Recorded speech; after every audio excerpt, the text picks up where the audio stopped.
Hello viewers, আসসালামু আলাইকুম। Electronics ল্যাবের পক্ষ থেকে আপনাদের জানাই শুভেচ্ছা। তো আজকে আমি একটা আইপিএস মেরামতের ভিডিও দিব। দেখেন, এটা একটি বানানো আইপিএস। তো এটার এই যে দেখেন, ব্যাটারিতে আমি লাইন দিয়েছি। তো এখানে আমার ডিসপ্লেতে জিরো শো করতেছে। আমি সুইচ দিলে আমার এই যে আইপিএস বা ইউপিএস লেখা আসতেছে, কিন্তু কোনো মানে রেসপন্স নাই, অর্থাৎ কোনো আউটপুট নাই, কোনো ব্যাকআপ নেই। তো এটা আমরা খুলে দেখব কি সমস্যা, তারপরে আমরা স্টেপ বাই স্টেপ সমাধান করব। ভিউয়ার্স দেখেন, আমি যে আইপিএসটা খুলে নিয়েছি। এটা 3 রিলে সার্কিট দিয়ে করা আপনার অসিলেশন বোর্ড আর মসফেট বোর্ড। তো এই যে মসফেটগুলোর অবস্থা দেখতে পাইতেছেন কি কন্ডিশন হয়ে গেছে। হ্যাঁ, এই পারের মসফেট আমরা দেখব। এই পারের মসফেটটা মোটামুটি যাই হোক আছে, ভালোই আছে মনে হয়, যেহেতু ফাটে নাই। হ্যাঁ, কিন্তু আমার এই পাশের মসফেটগুলা আমার গেছে। তো আমরা এই মসফেট বোর্ডটা খুলে নিব, আর এই অসিলেশন বোর্ডের হার্জ ভোল্টেজগুলা আমরা মেপে দেখব হার্জ ভোল্টেজ ঠিক আছে কিনা। যদি হার্জ ভোল্টেজ ঠিক থাকে তাহলে মসফেট বোর্ডের কাজ করব, আর যদি হার্জ ভোল্টেজ ঠিক না থাকে তাহলে এই 3 রিলে বোর্ডের হার্জ ভোল্টেজকে কীভাবে মানে রিপেয়ার করতে হয় সেটা নিয়ে আসব, আর মসফেট বোর্ডগুলা কীভাবে কাজ করতে হয় সেটা আপনাদের বলে দিব এবং দেখাবো। দেখেন, আমি মসফেট বোর্ড খুলে নিয়েছি। এখানে যে একটা জিনিস দেখা যাচ্ছে সেটা হলো, এই যে আমরা যে ওভারলোডের যে কয়েলটা দিয়েছি, এই ওভারলোডের কয়েলের পিনটা আপনার হলো রাং সরে গিয়েছে এখান থেকে ওভার হিটে। এই যে দেখেন, রাং সরে এটা ফাঁকা হয়ে গিয়েছে। তাছাড়া বোর্ড মোটামুটি মানে পড়ে নাই আর কি, উল্টা পিঠে পিন টিন পড়ে নাই। তো এখন আমরা যেটা করব, এই যে অসিলেশন বোর্ড থেকে যেই আপনার গ্রাউন্ড দুটা হার্জ আর হলো একটা ওভারলোডে যে লাইনটা আসছে, এটা আমরা খুলে নিয়ে আমরা এই অসিলেশন বোর্ডে লাইন দিব। লাইন দিয়ে আমরা হার্জ ভোল্টেজটা পরিমাপ করে দেখব হার্জ ভোল্টেজ ঠিক আছে কিনা। তো ভিউয়ার্স দেখেন, আমি এই যে এই অসিলেশন বোর্ডের সাথে আমি নেগেটিভ লাইন লাগিয়ে নিয়েছি, আর এই ট্রান্সফর্মার মাঝখানে যে তার গেছে ব্যাটারির পজিটিভ লাগিয়ে নিয়েছি। এখানে আমি 12 ভোল্টের ব্যাটারি লাগাইছি। আপনারা চাইলে পাওয়ার সাপ্লাই থেকেও আপনারা হার্জ ভোল্টেজ 12 ভোল্ট দিয়ে চেক করতে পারবেন। তো এখন আমরা হার্জ ভোল্টেজ চেক করব। তো হার্জ ভোল্টেজ চেক করার জন্য প্রথমে আমরা আইপিএসের পাওয়ার দিব। হ্যাঁ, এখানে দেখেন যে জিরো লেখাটা কিন্তু চলে গেছে, মানে ওভারলোড ও লেখাটা চলে গেছে। তো এখন হার্জ ভোল্টেজটা দেখবো ঠিক আছে কিনা, কারণ হার্জ ভোল্টেজ যদি ঠিক না থাকে তাহলে আপনি যতবার মসফেট লাগাবেন ততবার আপনি মানে মসফেট পুড়ে ফেলে দেবেন। তো আমি হার্জ ভোল্টেজ মাপার জন্য আমি কি করছি, এই যে সার্কিটের এই পাশেরটা যেটা হলো নেগেটিভ লাইন, সেই নেগেটিভ লাইনে আমি আমার এই অ্যাভোমিটারের একটা নেগেটিভ লিড লাগিয়ে নিয়েছি, আর পজিটিভ লিডটা আমরা এই নেগেটিভ লাইনের পরে যে 2 লাইন লাল তার লাগাইছি, এটা হলো মানে লাল তার লাগানো আছে, এটা হলো হার্জ ভোল্টেজ। তো আমি মেপে দেখাই। এটা মোটামুটি দেখেন 4 4 ভোল্টেজ আছে, কিন্তু ভোল্টেজটা কিন্তু লাফালাফি করতেছে। ঠিক আছে, তার মানে এই সাইড এক সাইড মনে হয় শর্ট আছে। তো আমি দেখি আরেকটাতে ধরি, ওটা বাদ দিলাম, এবার আরেকটাতে ধরবো। হুম, হ্যাঁ, আরে বাবা দেখেন, এই যে হার্জ ভোল্টেজ 10 পার। ঠিক আছে, এই জন্য এই সাইডের মসফেট গেছে। তো আমরা কি করব, এই যেই হার্জ ভোল্টেজের এখানে দেখেন এই যে দুটো ট্রানজিস্টর দেওয়া আছে, নাম্বার এখানে লেখা আছে দেখেন, দেখা একটা হলো BC547 আর একটা BC557। ঠিক আছে, এই যে এই দুটা, এই পাশেও ঠিক সেম কিন্তু ট্রানজিস্টর লাগানো আছে। তো যেই পাশের হার্জ ভোল্টেজ শর্ট, এই ট্রানজিস্টরের মাধ্যমেই কিন্তু আমার ওই লাইনটা ওখানে আসছে।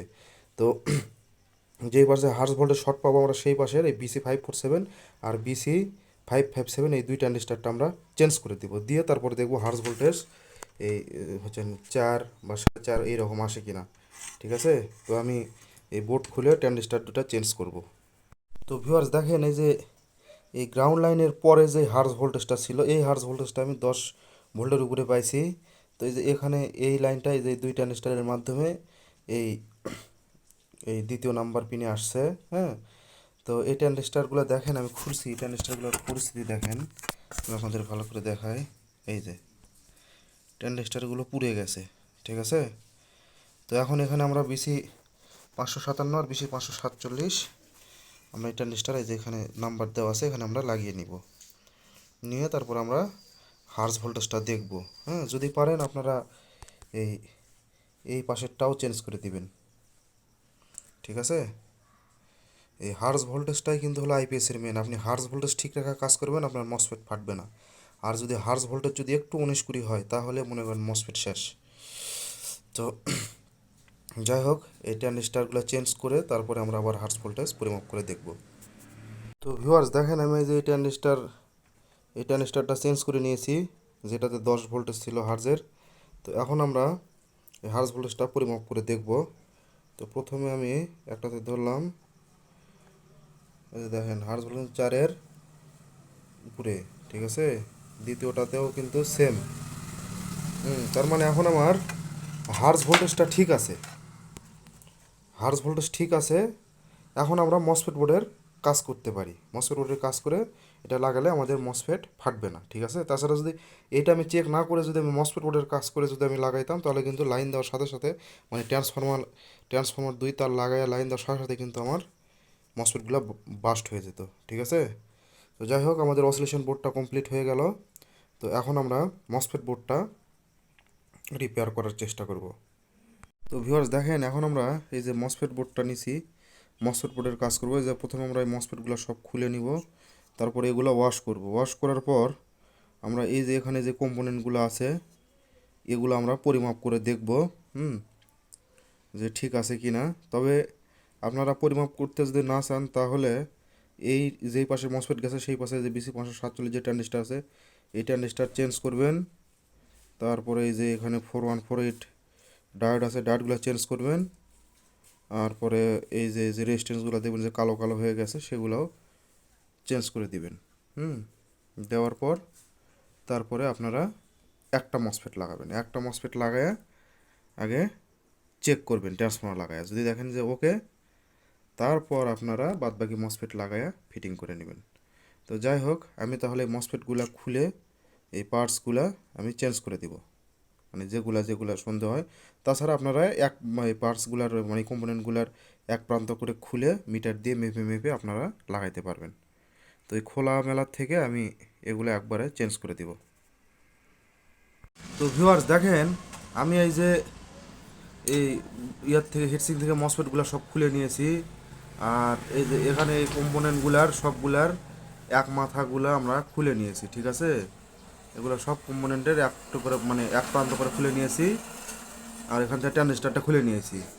তো এখন আমরা এটার পরিমাপ করে দেখবো যে কোনটা ভালো, হ্যাঁ, আর কোনটা খারাপ। যেটা খারাপ সেটা আমরা চেঞ্জ করে দিব।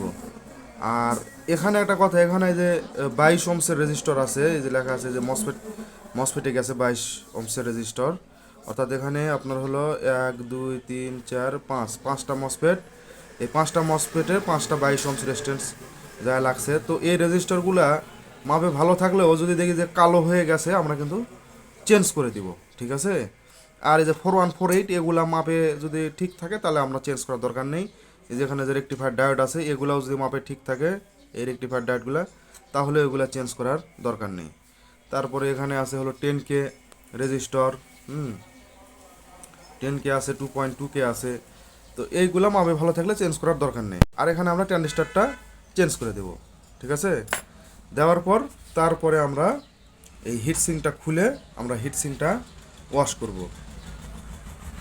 তো আমি এই কাজগুলা করে আপনাদের তারপরে হিটসিং খুলে দেখাইতেছি। দেখেন, আমি আর কম্পোনেন্টগুলো খুলে নিয়ে এক মাথা খুলে নিয়ে সব পরিমাপ করেছি। আমি অবশ্য কোনো কম্পোনেন্ট খারাপ পাই নাই, এজন্য আর চেঞ্জ করি নাই, ঠিক আছে। আর এই হিটসিংটাও মোটামুটি পরিষ্কার করে নিয়েছি। তো এখন আমরা হিটসিং লাগায় নিয়ে আমরা মসফেট লাগায় নিব। মসফেট লাগায় নিয়ে তারপরে আমরা চেক করব, চেক করে তারপর ট্রান্সফর্মার লাগে আমরা আউটপুট পারফরমেন্সটা দেখব।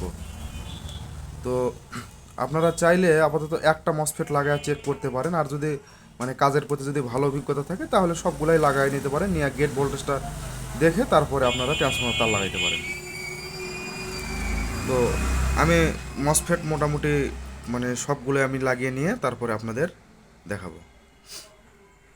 ভিউয়ার্স দেখেন, আমি আসলে সব মসফেট লাগাইতে চাইছিলাম কিন্তু সব মসফেট লাগাই নাই। আমি জাস্ট একটা লাগাইছি, কারণ রোজার দিন বেশি সময় দেওয়া যাবে না। হ্যাঁ, একটা লাগায় আমি চেক করছি, তো হার্স ভোল্টেজ চেক করে তারপর ট্রান্সফর্মার তার লাগাইছি। তো আমি আপনাদের পাওয়ার দিয়ে দেখাই। এই যে দেখেন আমি এই যে এই 60 ওয়াট বাল্ব লাগাইছি। তো আমি দেখেন এই যে যখন আইপিএস আমি পাওয়ার দিব, এই যে পাওয়ার দিলাম, আমার কিন্তু এই যে বাল্বটাও কিন্তু জ্বলে গেল, আমার আইপিএসে কিন্তু রান। ঠিক আছে, এই যে বন্ধ করে দিলাম, আবার অফ, আবার এই যে দিলাম অন। ঠিক আছে, তার মানে এখন কিন্তু আমার মসফেট আর ফাটবে না। আমি এখন সব মসফেট লাগাইতে পারি, লাগায়া আমি এটা সেটিং করলেই কিন্তু ওকে। এর ভিতরে আমরা কিন্তু অ্যাম্পিয়ার টেম্পার এগুলো সব চেক করব। তো আমি চেক করছি, এই অ্যাম্পিয়ার টেম্পার সব ঠিকই আছে, কোনো সমস্যা নেই, ভোল্ট অ্যাম্পিয়ার হার্টস। তো যাই হোক, এইভাবে কিন্তু আপনারা যেগুলা এই যে কোনো এই স্কোয়ার ওয়েভ ইনভার্টারের আপনার মসফেট ফেটে যায়, সে ক্ষেত্রে আপনারা মসফেটগুলো চেঞ্জ করার আগে আপনারা অবশ্যই হার্স ভোল্টেজটা মেপে দেখবেন, তারপরে মসফেট লাগাইয়া তারপরে আবার গেট ভোল্টেজ মেপে দেখে তারপরে আবার লাইন দিবেন। ঠিক আছে, এইভাবে কাজ করলে আশা করি আপনারা কখনো কোনো দুর্ঘটনার সম্মুখীন হবে না। তো যাই হোক, আজকের ভিডিও পর্যন্ত সবাই ভালো থাকবেন। যারা আমার চ্যানেলটিকে সাবস্ক্রাইব করেন নাই তারা চ্যানেলটিকে সাবস্ক্রাইব করবেন, আর আমার পোস্টে লাইক কমেন্ট শেয়ার করবেন। আল্লাহ হাফেজ।